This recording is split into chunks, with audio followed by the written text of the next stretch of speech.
안녕하세요, 열스입니다. 갤럭시 탭 S4입니다.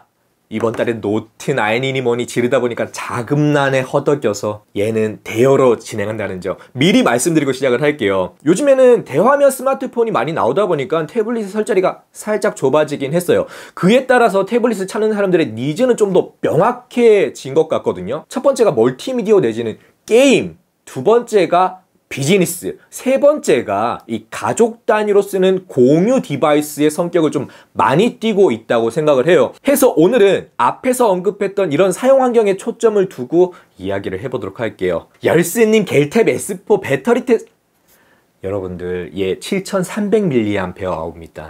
예, 저 좀 살려주세요. 갤럭시 탭 S4 10.5인치 슈퍼 아몰레드 디스플레이 탑재를 했습니다. 해상도는 2560x1600 WQXGA 해상도 지원을 하고 있어요. 홈 버튼이 없어요. 예, 물리 홈 버튼이 없고 그냥 소프트 키로 모두 조작이 되게끔 돼 있습니다. 전면에는 800만화소, 후면에는 1300만화소 카메라 탑재됐어요.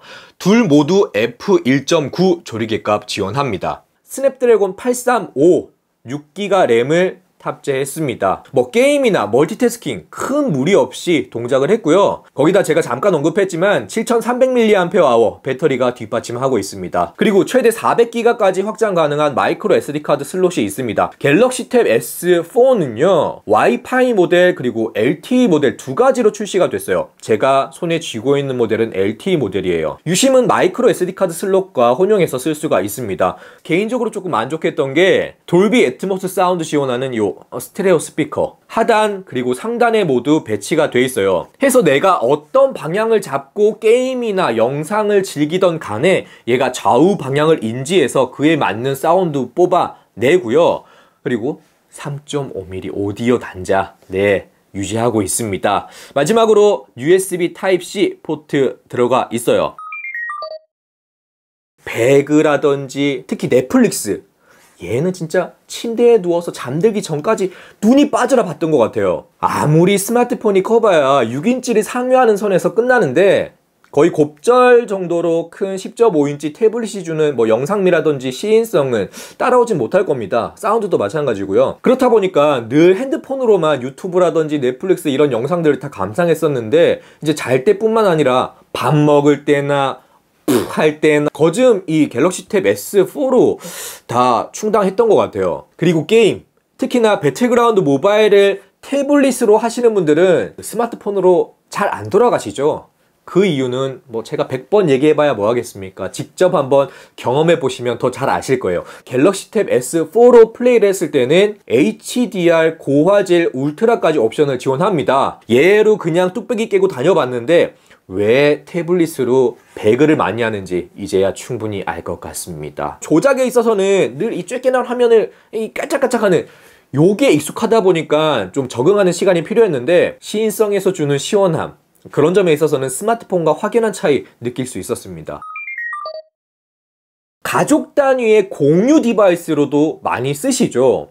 태블릿을 그냥 거실이나 침실이나 식탁에 이렇게 비치를 해두고 TV의 권한을 뺏긴 우리 아들이라든지 엄마 하는 우리 요런 애기들 그냥 상어가족이나 뽀로로나 키즈 컨텐츠 켜두면 그냥 그걸로 게임 끝. 애기가 없는 가족이라도 그 활용도는 사용자에 따라서 갈릴 것 같다라는 생각을 많이 했어요. 갤럭시 탭 S4 단일 디바이스로 쓰기에는 그 활용도가 떨어지는 게 사실이에요. 북 커버라든지 키보드 커버라든지 특히 이 가족 단위의 공유 디바이스로 쓸 때 포고 스탠드는 거의 필수 액세서리라고 생각을 하시면 돼요. 얘 포고 스탠드에 거치를 하는 순간 데일리 보드가 자동으로 동작을 해요. 물론 설정에서 활성화, 비활성화 해두실 수가 있어요. 그런데 이 데일리 보드로 활용을 하게 되면 시계라든지 날씨라든지 날짜라든지 여기에 우리 가족끼리 찍은 이런 사진들을 디지털 액자식으로도 활용을 할 수가 있어요. 아참!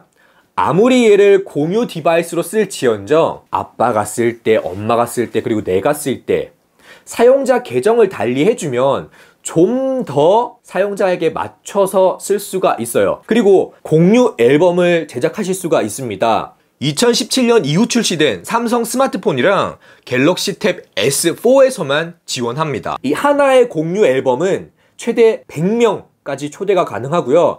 최대 1000장까지 이미지를 보관하고 공유하실 수가 있어요. 우리 가족이 같은 지역에 살지 않는다, 지방에 있거나 혹은 해외에 있다 라고 할 지연정 앨범에 있는 이미지들 공유해서 보실 수가 있어요.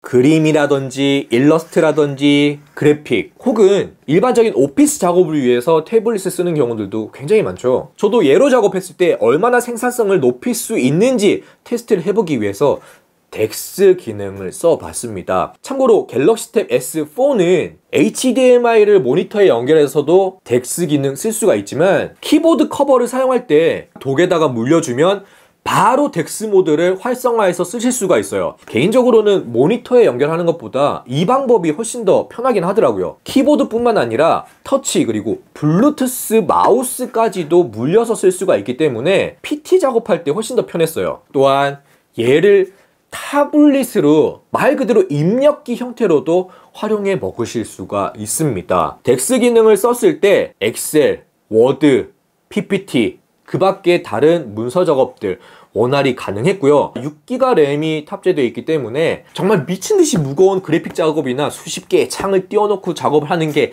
아닌 이상은 이게 왜 이러냐 라 싶을 정도로 버벅이는 이런 경우는 없었거든요. 요즘 태블릿 한두 푼 하는 거 아니잖아요. 해서 호기심에 넙죽 구매하기보다는 니즈가 명확하신 분들에게 좀 더 좋은 선택지가 되리라 생각이 듭니다. 네, 오늘은 여기까지 할게요. 영상 봐주셔서 감사하고요. 구독하기, 좋아요, 알림 체크하셔서 다음 영상도 빠르게 만나보시기 바랄게요. 지금까지 또르고 열쇠였습니다. 빠이!